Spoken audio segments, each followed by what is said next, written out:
இடம் பாருங்கள். மகன் தந்தைக்குள்ளே ஒரு சின்ன பிரச்சனையாக இருந்திருக்கு.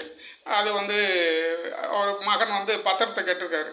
இதுமாரி எனக்கு நிறைய கடன் இருக்குது, என் மனைவி வேறு பிரிஞ்சு போயிட்டா, சண்டை போட்டுக்கிட்டு, பத்திரத்தை கொடுங்க, நான் அடை வச்சுட்டு நான் அந்த பிரச்சனை எல்லாம் சால்வ் பண்ணிக்கிறேன்னு. அதுக்கு தந்தை என்ன பண்ணியிருக்காரு, அவர் வந்து பத்திரத்தை தள்ள, நீ உன் பிரச்சனை நீனே பார்த்துக்கன்ட்டு. அதுக்காக அந்த மகன் என்ன பண்ணியிருக்காரு, தந்தையை கொலை பண்ணிவிட்டு நேராக போய் போலீஸ் ஸ்டேஷனில் போய் சரண்டர் ஆகிட்டார்.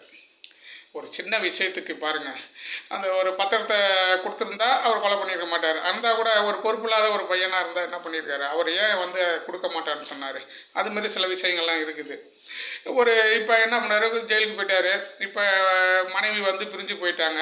இப்போ மறுபடியும் எப்படி மனைவி வந்து வாழ்வாங்க, அவர்கிட்டலாம் வந்து கொலைகாரன்னு ஒரு பேர் வந்துடுச்சு. இதெல்லாம் வந்து மனதளவில் வந்து யோசனை பண்ணி என்னென்ன செய்யணும், அதுக்கு பேச்சுவார்த்தை பண்ணி தான் அது பண்ணியிருக்கணும். அவர் கேட்டுக்கிட்டே இருந்தார். கோவப்பட்டு போய் இதுமாரி கொலையை பண்ணிவிட்டு இப்போ வந்து கொலைகாரனாக நிற்கிறாருங்க.